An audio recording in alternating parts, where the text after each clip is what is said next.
Qué gusto estar con usted otra vez. Sabe que cuando venía para acá reflexionando sobre este programa, recordé que la señora Carrió va a hacer algo parecido.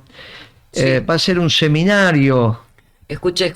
Sí, para sí. reflexionar alrededor de la temática anarcocapitalista. Bueno, ella va a cobrar, tiene derecho que lo haga. Está Mire bien. si usted cobrara, Guillermo. No, pero no era por eso, es que no somos muchos No. los que empezamos a estudiar anarcocapitalismo, obviamente por un tema de profesión. Ella es abogado, yo soy economista, me tocó a mí arrancar.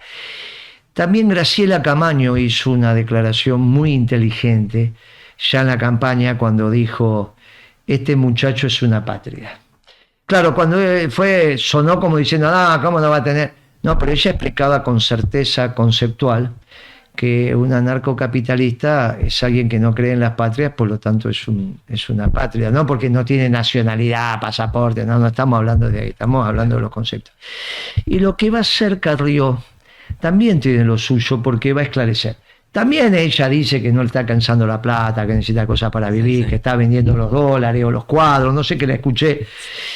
Estése atenta, que si le falta plata para comer, nosotros vamos a hacer un aporte personal. Muy bien, le hacemos una vaquita para... Yo no quiero que pase hambre. Y está bien que cobre, no sé qué plata cobrará. 10.000 pesos escuché. Bueno, el curso. Y bueno, usted imagine 10.000, le agrega 1.000 personas, son 10 millones. Sí. Pero ya con 100 personas es un numerito, tiene 1 millón. Por eso le digo. Con 100 personas ya tiene 1 millón. 1 millón, bueno, aunque sea va a tener para... No, pero está bien. Nosotros decidimos hacerlo antes por otro tema, porque mi sensación es que Carrió va a explicar cómo piensa Milei, pero no va a explicar cuál es la alternativa al pensamiento de Milei. Claro, va a ser la descripción del anarco, va a tomar lo suyo. Claro, porque no tiene doctrina. ¿Cuál es la doctrina del ARI?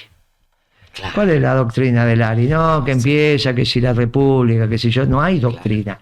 Milei tiene doctrina, equivocada, y con el que está confrontando es con la doctrina peronista. Esto lo va a demostrar, ¿eh? No es que los radicales hacen... Claro, ¿qué van a decir los radicales? Hagamos un seminario donde vamos a confrontar la doctrina de... Claro. Nosotros tenemos una doctrina verdadera y le decimos: mirá, Milei, la doctrina que vos esgrimís es falsa. Y empezamos a demostrar en cada uno de los debates que hemos tenido, debatiendo con el ideólogo de Milei, debatiendo con el que Milei lo toma como tea votiva, que es de Jesús de Soto, que dice cosas tremendas al oído del sentido común, sí. Pero que para esta secta, que no llegan a ser 1.000 en todo el mundo, la toman casi como un dogma de fe. Claro que ahí también tienen un problema con la teología que ellos expresan, por eso cuando lo trajimos al padre Graham eso quedó muy claro. Sí. Mire, ellos ahora en el tape que vamos a ver dicen que es preferible un comunista o un nazi a un liberal clásico. Un liberal clásico, eso es Carrió, es un liberal clásico, claro, que se mezcla como Alberto Fernández con la socialdemocracia. Claro, porque la persona interfase entre Alberto Fernández y Carrió es la hormiguita Ocaña, que trabajó con Alberto, sí. Por eso fue ministra de Salud después en el primer gobierno de Cristina, y trabajó con Ocaña. Alberto sería un gran afiliado del ARI.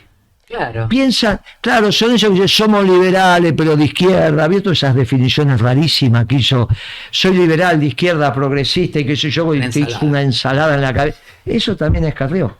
Claro. Eso es Carrió. Por eso ella puede plantarse a decir, bueno, esto es Milei, pero no va a decir que es ella. No lo va a decir. Sobre todo en el plano económico. De eso ni hablemos. Pero nosotros no, nosotros dijimos orgullosamente peronistas, esta es nuestra doctrina, y ellos dicen, mire que prefiero un nazi o un comunista a un liberal. A ver cómo lo dice. Y que no me diga alguien, pero ¿qué dice usted, profesor Huerta de Soto? Que el estatismo es teóricamente imposible, pero ¿no vivimos con un Estado? ¿No están prosperando las sociedades?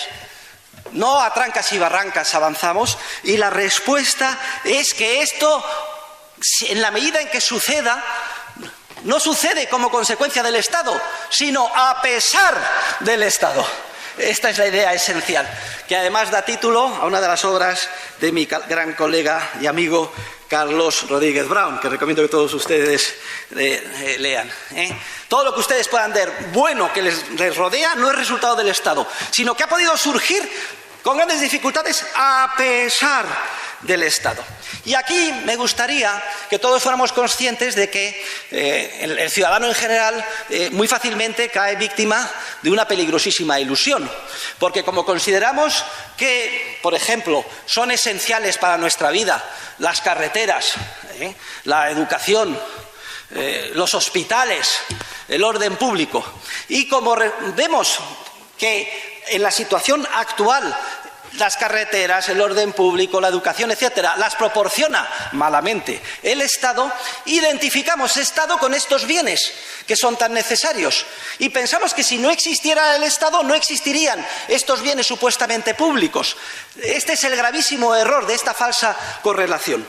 Tenemos que darnos cuenta de que el Estado es una rémora y de que sin Estado dispondríamos de carreteras, educación, hospitales, orden público muchísimo más eficientes, muchísimo más moral en cuanto a su comportamiento y a un coste mucho más reducido. Esta es la idea esencial de la agenda libertaria que debemos de mantener y convertir en el centro de nuestro...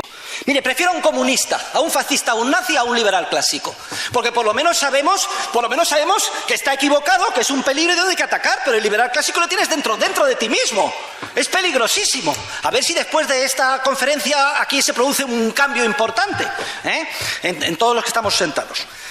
¿Cuál es la salida? Pues no hay otra salida que la anarquía de propiedad privada, el anarcocapitalismo o el capitalismo libertario. Es el único sistema de cooperación social compatible con la naturaleza del ser humano, compatible con tal y como hemos sido creados los seres humanos, con esta innata capacidad creativa.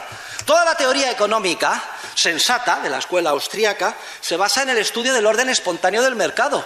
Es decir, sin necesidad de ser dirigido desde arriba, por la simple búsqueda de ganancia, los seres humanos nos damos cuenta de que salimos ganando intercambiando con los demás. Do this.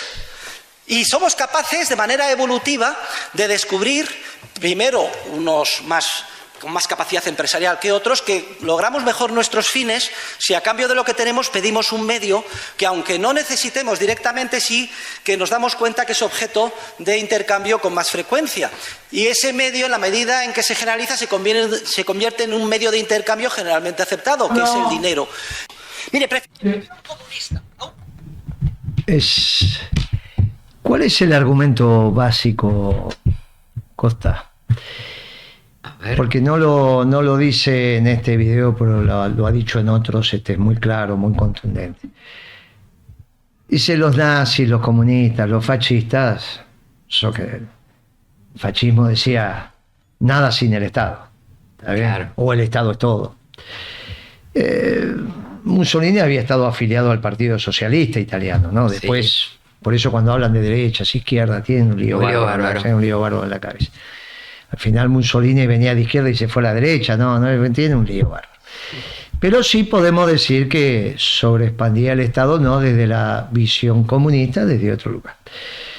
Pero cuando a mí me dicen, no, el peronismo dice un gobierno esclavo de un pueblo libre, de ninguna manera tenemos esa visión de nada sin el Estado. Ahora ellos dicen, mire, lo que pasa es que del otro lado estos que son estatistas los tenemos muy claros. El problema de los liberales es que aceptan el Estado para sí, pero una vez que lo aceptan para sí, a la larga el Estado se apodera de todo. Entonces, él lo compara con el ébola. Dice, mire, es como meter dos virus del ébola a un virus. A la larga el ébola empieza a multiplicar y lo termina matando. O sea, no hay posibilidad de convivir con un virus. A la larga el virus... Entonces, al fascista, al comunista, al nazi, yo... sé que esos son gente del Estado, se van a quedar con el Estado, bla, bla, bla, bla, bla. En cambio, el otro es más peligroso. Y en esto dice, utiliza el Estado para sus fines. Y entonces, a la larga, no se da cuenta que el Estado lo termina comiendo. Por eso Milei acusa a los muchachos neoliberales de Davos de ser unos zurditos porque aceptan Estado. Los otros no le entendían nada, Claro. porque decía, si yo no pago los impuestos, ¿cómo voy a garantizarme mis empresas? ¿Quién va a financiar la flota de Estados Unidos? ¿Quién va a financiar? Pero le decía, ustedes zurditos porque en realidad aceptan una parte del Estado y no se dan cuenta que en el mediano plazo, largo plazo, eso que aceptan del Estado termina agarrando, incorporando, comiéndose todo el Estado. Es complicado este razonamiento, es complicado, y se asocia con otro tape sobre el rol de la democracia. Ajá. Acá en el tape número 12, que es el que yo después vamos a volver, nosotros, ¿por qué? Porque la democracia es un valor, sobre todo para los que vivimos en dictadura. Claro. Nosotros los peronistas siempre decimos, bueno, esta democracia demoliberal burguesa es la que aceptamos. Puede haber algún otro sistema, puede haber, todavía no lo conocemos, no sabemos. Claro. En la revolución peronista, por ahí emerge, cuando el mundo sea peronista encontramos otro sistema. Puede ser. Pero hoy, nosotros nuestra generación que sufrió la dictadura, y qué dictadura sufrió, decimos la democracia es algo que conseguimos, no es que está el padre de la democracia, me vienen con Alfonsín, Okay. estas cosas, estas tarambanas de Moló y de los radicales. Tenemos un padre de la democracia que es Alfonsín. Uy, muchachos, si hubiesen vivido la dictadura con los funcionarios de Alfonsín, no estarían diciendo tremenda estupidez. Sí. Pero como no se acuerdan de los funcionarios de Alfonsín usted sabe que el abrazo, Perón no pudo hacer la fórmula con Balbín, ¿Por qué? ¿Qué y pasó? porque Alfonsín lo que hizo, allá en el 73, ¿eh? No me acuerdo, a ver, Moreno. Sí. El que Balbín lo dijo. Perón le ofrece a Balbín hacer una fórmula Perón-Balbín que iba a sacar el Perón-Balbín. 80% de votos. Sí. Y que es cuando Perón cambia la verdad de que para un peronista, Para un argentino no hay nada mejor. La que cambia otra. por esa. Claro, por esa. la cambia primero para decir después la fórmula. El que se opone, Balbín le dice a Perón, no puedo porque la interna del partido no me permite. ¿Y quién era la interna de Balbín? Alfonsín. Alfonsín. En realidad estaba la línea nacional que era la de Balbín y la línea de renovación de cambio que era Alfonsín. Y en la dictadura pasa lo mismo. Y en realidad los que vivimos aquella dictadura nos topamos con esa línea. Después aparece Alfonsín como el padre de la democracia y pone para hacer un libro que es el Nunca Más, que todos respetamos, a tres radicales de aquellos, ¿no? Claro. Entre ellos Sábato, que es el Nunca Más. Sábato, la Magdalena Ruiz Gañazú. Sí. Yo ya le he contado que me despertaba cuando vivía con mi mamá. Le digo, me acuerdo. Claro, El rincón de las hornallas. claro.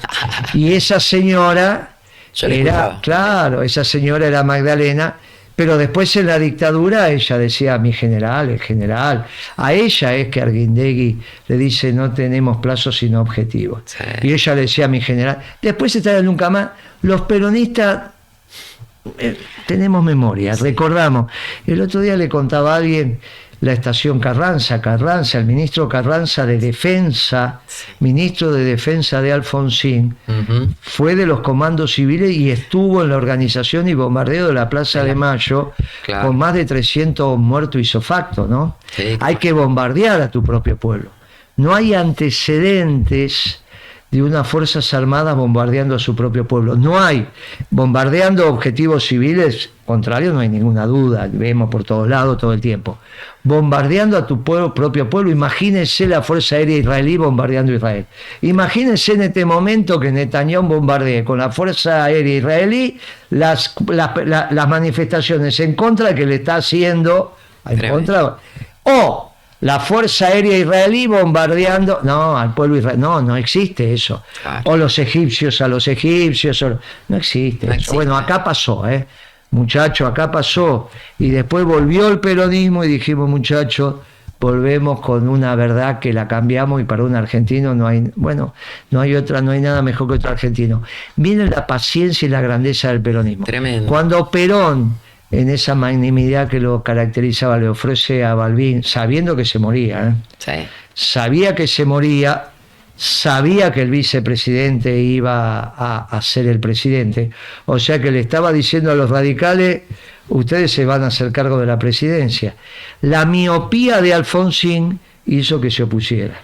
La miopía de Alfonsín en términos políticos, le dicen después el padre de la democracia, hizo los juicios, todo lo que está, pero realmente no fue el padre de la democracia. Claro, el no. padre de la democracia fuimos los que nosotros, miles de argentinos, confrontamos. Y permítanme un paréntesis, también confrontamos el 30 de marzo del 82. Y el 2 de abril del 82 también estuvimos en la plaza. Sí. No me gustó cuando Cristina dijo: aquellos que le tiraron gas el 30 de mayo y después fueron a la plaza. Yo fui, porque después de esos actos nos juntamos a ver algo de tele. Dije: mire que yo estuve ahí. Claro. Usted del peronismo acá, de la capital, de la... ¿Usted del peronismo les dijo? Dijo: usted del peronismo, sí, usted del peronismo de la capital, que no se entiende, ¿cómo va a ir que lo caguen a palo y después? No, porque la causa, nos enseñaron que primero la patria, cuando la patria entra en combate, entramos todos en combate. Totalmente. Algunos en combate ahí, otros de otra manera, pero la patria entra en combate. Y era un enemigo externo. Está equivocada, no lo volvió a repetir, está equivocada, no lo diga más. No diga más eso, ni diga que votó a Bordón.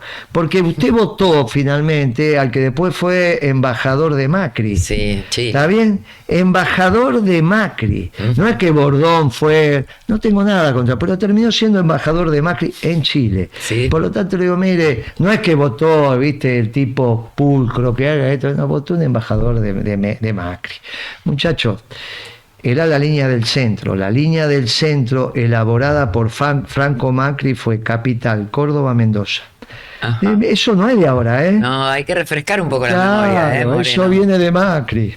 Y todos trabajaron con Macri. El que trabajó en Capital, trabajó con él, Broso, y no tengo nada, un gran compañero, no tengo ningún problema que haya trabajado, pero vemos de dónde viene la conceptualización. Siempre estamos De la atrás. Sota, con Schiaretti también estando, y Bordón también. Bordón también trabajó Claro, con, ¿no? por eso la línea del centro, que después es la línea amarilla y el norte es azul, y luego Sí, me acuerdo. que alguna vez lo La bandera de Boca, parece. claro, que una vez fue un artículo de este muchacho Iglesias en La Opinión, Sí. opinión un artículo de Opinión en La Nación, lo graficaron con la bandera de Boca en la República Argentina. Sí. Los que trabajaban eran los amarillos y los que no trabajaban eran los azules. Eso cuando ganó Alberto. Sí. Esa línea del centro que es... Después empezaron a hablar de 5 Argentinas, 4 Argentinas, Sí, esa es otra después fue lo de historia. Mendoza también, ¿no? Claro, Mendoza. Sí. Esa es otra historia. Pero ya viene de la época de Franco Macri, de dónde está la Argentina que trabaja y la Argentina que vive del resto. La democracia es algo que nosotros valoramos. A ver qué dicen ver. sobre la democracia estos Veamos. muchachos. Pero volviendo al sistema democrático, yo estoy completamente de acuerdo con Hayek. No hay nada más peligroso para la libertad que la democracia. Dice Hayek que democracia, etimológicamente, significa kratos, significa poder absoluto en el pueblo. Y una cosa que suponga poder absoluto es algo a lo que no tenemos que oponer los amantes de la libertad. Y dice Hayek, si por democracia se entiende lo que etimológicamente significa, yo no soy demócrata, y lo repito aquí ahora personalmente. Y él define otro sistema que califica de isonomía, igualdad de todos ante la ley, o como mucho demarquía, en la que no hay poder absoluto, sino que si hay que tomar alguna decisión desde el punto de vista administrativo, que se tome en términos de mayorías democráticas. Pero ya esto es una concesión que supone abrir la puerta al virus del estatismo y por tanto peligrosa, y todos sabemos que Hayek, que era una persona muy brillante, también era muy desordenado de mente y nunca llegó hasta las últimas consecuencias coherentes con sus propios puntos de partida. El problema de lo que acaba de decir de Soto es que se terminó voz del pueblo, voz de Dios. Ajá. Tampoco acepta desde yo que la voz de Dios vaya al monarca, tampoco son borbones. Pero decir que voz del pueblo no es voz de Dios es un tema delicado. Dice, bueno, en realidad no hay poderes absolutos y no hay una verdad absoluta, que sí él acepta la verdad absoluta de que Dios es anarcocapitalismo. Esa la acepta. Ahora, cuando vos tenés que ofertar la toma de decisiones en función de las mayorías y minorías, que es la democracia, te dice, no estoy de acuerdo, no soy demócrata. Y entonces es el imperio de algunas decisiones individuales que también inexorablemente tienen que negar el bien común, y finalmente la propia existencia del Estado como tal. Claro. No debe haber un Estado y no hay nadie que garantice una toma de decisiones a partir de hechos mayoritarios. No se deben poner a discusión. Claro, es un problema de la gobernanza, cómo hacemos para administrarlo. Claro, eso es en un mundo muy ideal, ¿no? Ni siquiera es un mundo ideal, es un mundo imposible, dado que, como ya vimos en el espacio teológico cuando vino el padre Eduardo, sí, que el hombre necesita de la relación con otro hombre y que inmediatamente esa relación es el bien común.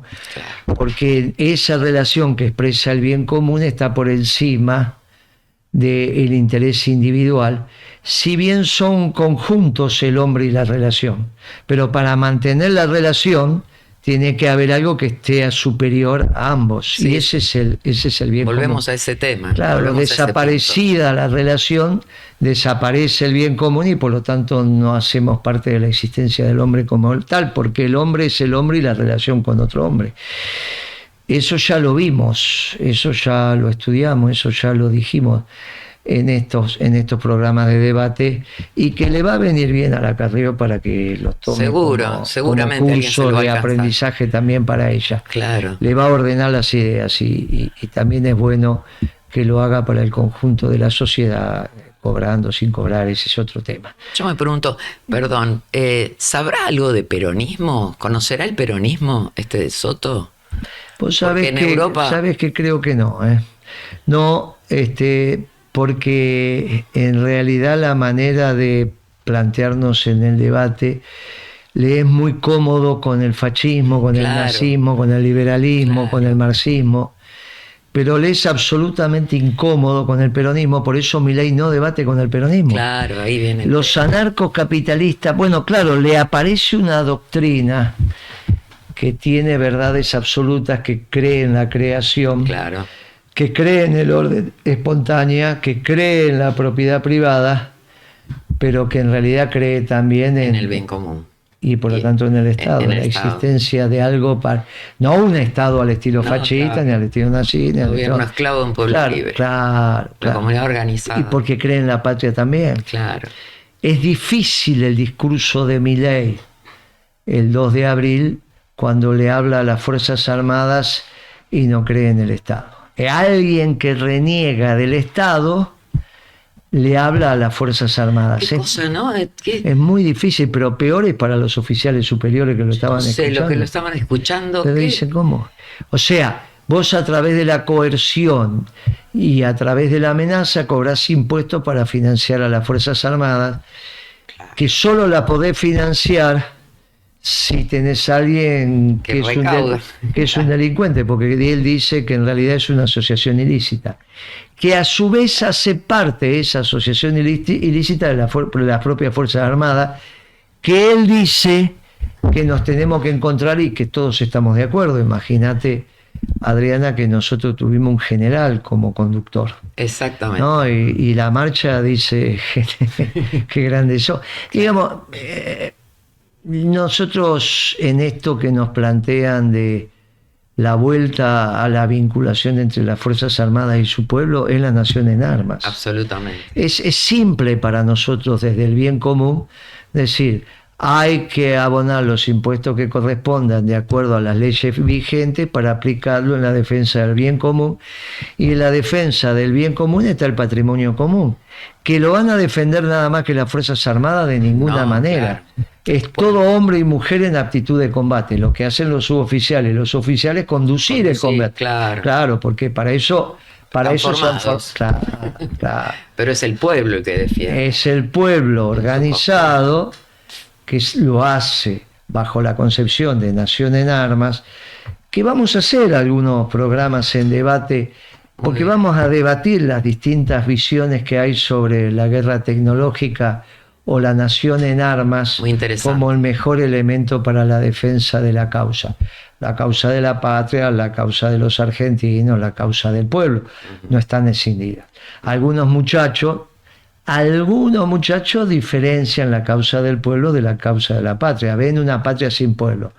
Claro. Bueno, el problema con Milei es que no está viendo la patria, pero sin embargo le dice a las Fuerzas Armadas que hay que terminar. Los que redactan los discursos de Milei, este no estaba hecho por él, No, claro. Él estaba muy desordenado. Los que redactan los discursos de Milei no entienden el anarcocapitalismo. Y Milei los lee, lo aburre, los lee, se le arma unos líos en su cabeza que terminamos con este 2 de abril sin entender de dónde estamos hablando, y él ya no habla desde el anarcocapitalismo, ni en economía, ni en la defensa. Tienen un lío, tiene un lío. Por eso el discurso iba y venía y no se le ve conexidad. Milei no puede pensar la democracia como tampoco puede, porque es el hecho de el valor absoluto de la democracia, como los votos mayoritarios tomando decisiones, que algunas de esas decisiones pueden ser contrarias a la voluntad de las minorías, y entonces él no lo considera un método correcto, porque no considera el gobierno, como tampoco considera la acción de gobierno, porque él piensa que planificar es pensar el futuro sin los empresarios solos del gobierno. Es un contrasentido que haya un plan de gobierno, porque las buenas obras solo lo pueden hacer los empresarios en el hacer presente, o en todo caso en la planificación de su propio negocio. Pero como no existe la planificación colectiva, que eso significa que el Estado no existe por decisión, y porque aparte sería contradictorio que las empresas planifiquen colectivamente, porque ¿dónde estaría el interés individual? Claro. Entonces, el futuro se está construyendo con las mejores decisiones que toman las personas, físicas o jurídicas, y es un contrasentido el planificar el futuro, porque lo está haciendo un ente que no son las empresas ni las personas, algo llamado gobierno. Claro, es un lío. Es un lío. Y el peronismo es básicamente en la defensa del bien común, legitimado por la representación de los votos, que ha planificado el destino común en un lugar llamado patria. Claro. No en cualquier lado. Claro. En un lugar llamado patria, que es el patrimonio común. Claro, esto es una doctrina que no vulnera el sentido común. La peronista, el de él vulnera todo el tiempo el sentido común. Totalmente. Y ahí se nos hace un lío bárbaro. Por eso tampoco son democráticos. Por eso pueden ser funcionarios de las dictaduras. Por eso, claro, hablan de libertad, pero en realidad después pueden tomar decisiones autoritarias y no le hacen mella. No le hacen mella. Ojo que nosotros tampoco nos vamos a desgarrar. No le hacen mella. Pero ¿cómo Milei puede tomar una decisión sin consultar? Es que no le hacen mella, no cree en el conocimiento colectivo. Cuando yo te decía, Cristina, ¿por qué tomó una decisión? ¿Cómo pensó que no se podía equivocar? Bueno, Milei también tiene ese pensamiento profundo de que desde su marco teórico puede tomar decisiones y no equivocarse, porque el pueblo en su quehacer diario, como no existe como sujeto, se equivoca. Y en realidad es un lobby sobre otro lobby. Lo que vos pensás que es una decisión colectiva termina siendo la decisión del lobby que se impuso. Esto, bueno, por eso se van encontrando. Sí. Hay algunos lugares donde, ojo con lo que estamos pensando. Finalmente tenemos... Fíjate vos, y para ir ya terminando, nos quedan 10-15 minutos. Está el tape número 9 sobre el Banco Central, y esto nos viene a cuento sobre un debate que tuve con el secretario de Finanzas. Algunos twitters en este fin de semana largo. Nosotros le dijimos que habían aumentado mucho los pasivos remunerados del Banco Central. Se quejó por la nominalidad, dijo que había que deflacionarlos con la inflación. En realidad no tenían que ser saldos nominales sino saldos reales, que es la diferencia entre lo nominal y descontado la inflación, ¿no? Si vos tenés un billete de 1.000, después tenés un billete de 10.000, pero resulta que la inflación fue más de 10 veces, en realidad ese billete de 10.000 vale menos que el de 1.000. Menos. Porque si los precios aumentaron más de 10 veces, ese billete de 10.000, que es mucho más grande que el de 1.000, compra menos que el de 1.000. ¿Se entiende la diferencia? Sí. Bien. Este muchacho contestó con ese Twitter que era un error garrafal, porque es cierto que suponiendo que una constructora pida un préstamo en el banco, le cobran una tasa de interés del 10% mensual, y con ese crédito construye metros cuadrados que crecen a más del 10% mensual, o sea, aumenta más el precio del metro cuadrado de construcción que la tasa de interés. Ajá. Entonces el hombre va a decir, ajústeme el balance por inflación. Como la inflación fue más del 10%, Sí. vos vas a ajustar los metros cuadrados que construiste más que lo que te aumenta el crédito con el 10% de tasa de interés. Claro. Entonces, resulta que vos pediste 1.000 pesos, te cobran el 10%, hiciste el metro cuadrado por 1.000 pesos, pero resulta que la inflación hizo que ese metro cuadrado ahora cueste 1.500 pesos. Vos ahora debes 1.000 pesos más el 10% de interés, 1.100. Pero con eso vos generaste 1.500 pesos, que es lo que te pagaría el mercado, con lo cual te ganaste 400 sin hacer nada. Claro. Solamente por las valuaciones. Aparte, si vos sabés regatear y demás, y si alguien está desesperado, viene el precio del mercado, Claro. que puede ser más de 1.500. Pero solamente por el precio del mercado, la inflación valorizó más tu metro cuadrado que la tasa de interés que te cobra el banco. Solamente eso vos podrías decir, bueno, tomo la plata, pago el 10%, pero como el metro cuadrado se va a valorizar más, yo con esto hago un metro cuadrado, cuando pasa un mes tengo más plata en mi patrimonio, activo, Sí. menos pasivo, ahora tengo 400 pesos más en mi patrimonio simplemente porque el metro cuadrado se valorizó más que lo que me cobran de interés. ¿Se entiende hasta Sí, ahí? te entiendo. Entonces ajustar por inflación es muy importante. Ahora, resulta que el banco, ¿cuál es el pasivo del Banco Central? ¿Qué hace el Banco Central? El Banco Central imprime la plata Sí. que te da vos y que te dice que el billete de 1.000, que al Banco Central le costó 30, 40 pesos, vos lo tomás por 1.000. El Banco Central te da un billete que dice 1.000. Pero tiene un costo. El almacenero te vende 1.000 pesos en verdura. Sí. El carnicero 1.000 pesos en carne. Sí. Y vos te vas feliz con los 1.000 pesos en carne. El Banco Central dice que vos tenés capacidad de compra por 1.000 cuando a ellos le costó 30, 40 pesos hacerlo. Claro. O sea que los 970, 960 pesos se lo ganó el Banco Central.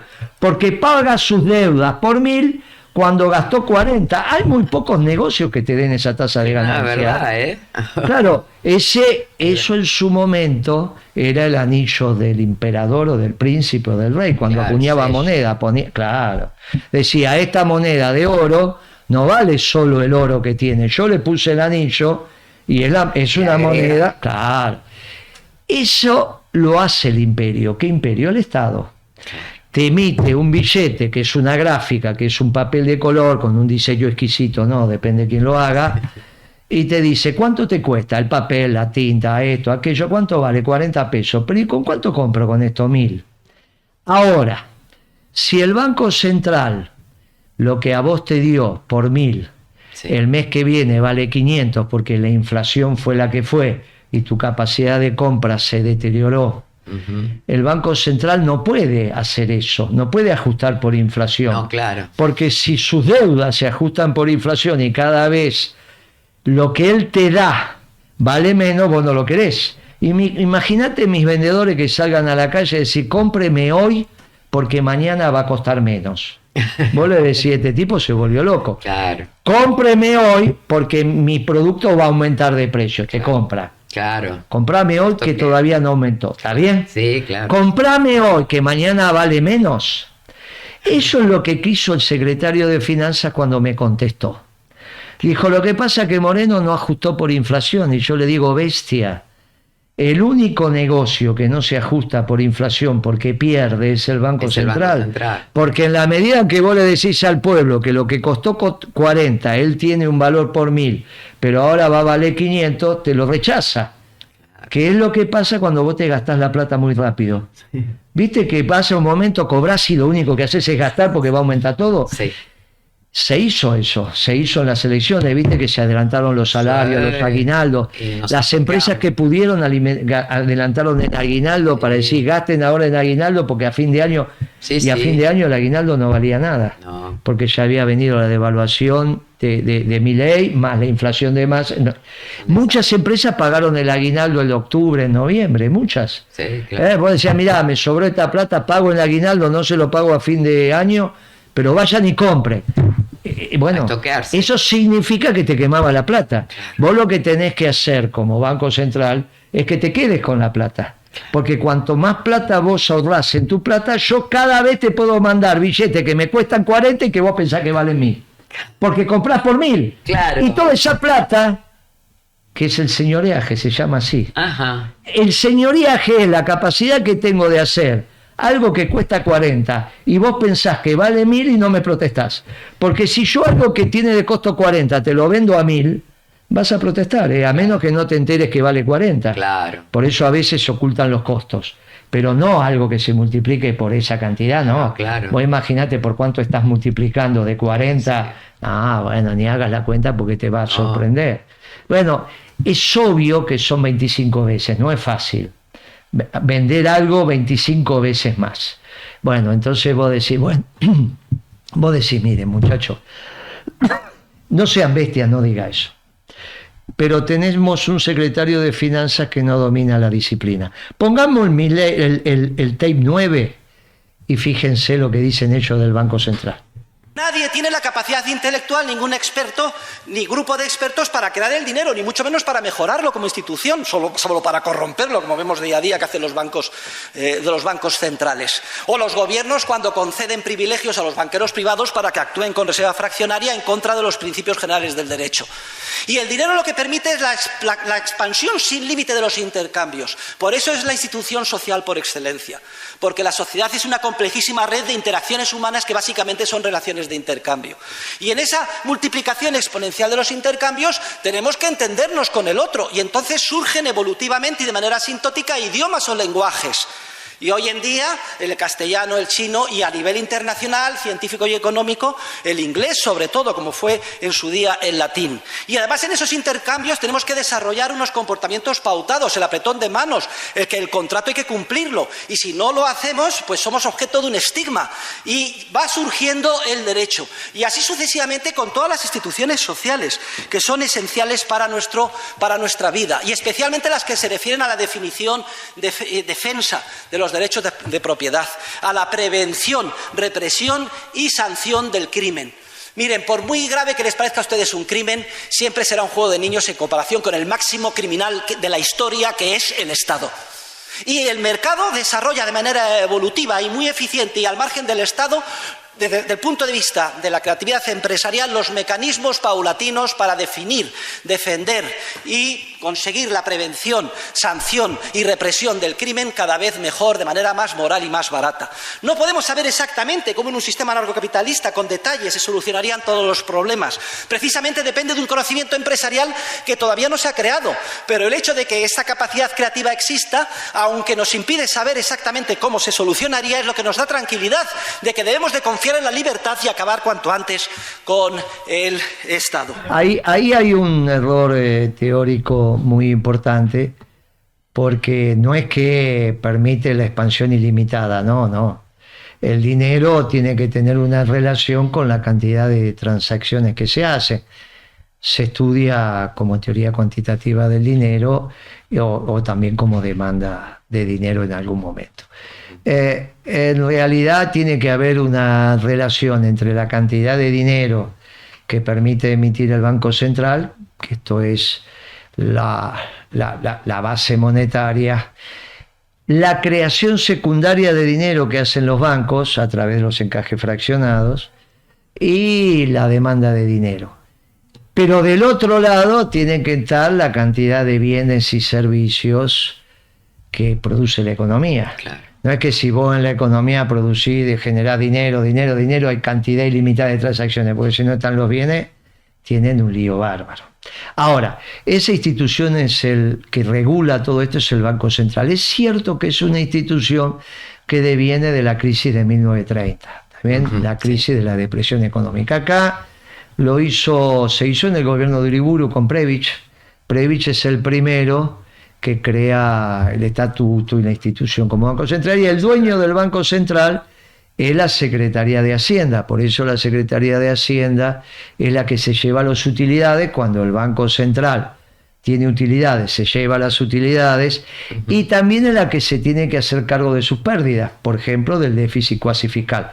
Por eso el déficit fiscal total del Estado son el déficit de la tesorería, el déficit del Banco Central, que se llama cuasi fiscal para diferenciarlo de la tesorería, y el déficit de las provincias o municipios. Todo eso es el déficit de la República Argentina, que es prácticamente igual al que tenía Alfonsín cuando se tuvo que ir. Este gobierno está en las mismas condiciones en términos fiscales que estaba Alfonsín cuando se tuvo que ir. No es cierto que mejoraron el tema fiscal, de ninguna manera. Por eso las discusiones que hay desde la semana pasada entre el ministro de Economía y el presidente, porque ya el ministro de Economía sacó algún tuit este fin de semana larga diciendo, bueno, eso lo vamos a hacer cuando tengamos superávit fiscal. Pero no era que tenían superávit fiscal. Bueno, no, obviamente escuchan este programa y saben que no hay superávit fiscal. Esta situación de corromper el dinero tiene que ver con un exceso de emisión para financiar el déficit fiscal. ¿Podés emitir dinero? Podés emitir. ¿Cuándo? Bueno, cuando tenés un sector externo favorable, emitís dinero. Bien. Cuando vos tenés, ¿por qué? Por los dólares que te entran, vos le das peso al ciudadano que trajo los dólares, sea por exportación, por una inversión, por lo que fuere, y entonces vos decís, contra esos dólares que quedan en el Banco Central le doy estos pesos. También puede haber expansión por el déficit fiscal. El secretario de Hacienda dice, no me alcanza la plata para pagar los sueldos, le dice al Banco Central, imprimime tantos billetes de 1.000 que estos piensan que vale 1.000 y a vos te sale 40, listo, y entonces le paga el sueldo. Bueno, es una fuente de expansión. No es buena fuente de expansión, no es buena fuente de expansión.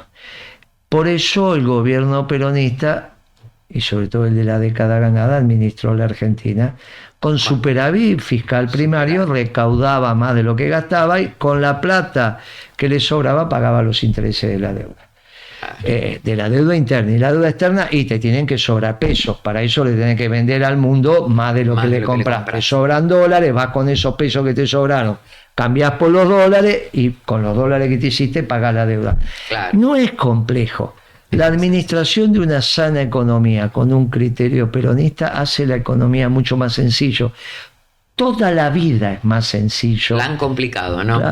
Toda la vida, cuando el gobierno es peronista y cuando la vida es un vivir peronista, se hace mucho más sencilla. Sí. La educación de los hijos bajo la doctrina peronista es mucho más sencilla. Es mucho más fácil decirle a tu hijo, sé solidario. Es mucho más fácil decirle, sé el mejor compañero si podés, a ser el mejor. Claro. No, viste, el tipo vive angustiado que tiene que andar a los codazos por la vida. Claro. No. Mirá, es mucho más fácil la educación de la familia cuando la familia es peronista que cuando la familia es anarcocapitalista. Claro, Por eso no tiene familia, ¿eh? Claro, solo. Solo dice mi perro de cuatro patas. Ellos le reclaman alguna comida balanceada. Claro, No, nada esto más. no me gusta, no, siempre me da lo mismo de comer. Sí. Y encima él tiene que reconocer que en su familia de cuatro patas no están todos juntos porque todos quieren ser jefe. Qué lío también tiene ahí, ¿vio? Todos Claro. quieren ser jefe en esa. Dice, perdieron el espíritu de manada Manada. porque todos quieren ser jefe. ¿En qué quedamos? No pudo hacer una familia solidaria. Ni siquiera de No perros. tiene perros peronistas. No tiene- Los peronistas somos capaces hasta de peronizar a los perros. Claro, porque somos como Y los si, perros. viene, nos juntamos. y si yo tengo tres, si tienen espíritu, se llevan lo más bien, van de acá para allá, no hay ningún inconveniente, no se pelean. Claro, en una familia solidaria los perros son solidarios. En una familia donde solo priva la competencia, los perros quieren ser jefe. Milei, qué difícil que tenés hasta cuando hablas con tus hijos de cuatro patas. Si te escucharas, no lo repetirías. Nos vemos la No, próxima, Costa. Sí, nos vemos, Moreno. Gracias. Hasta la próxima, Hasta la próxima. compañeros, nos vemos.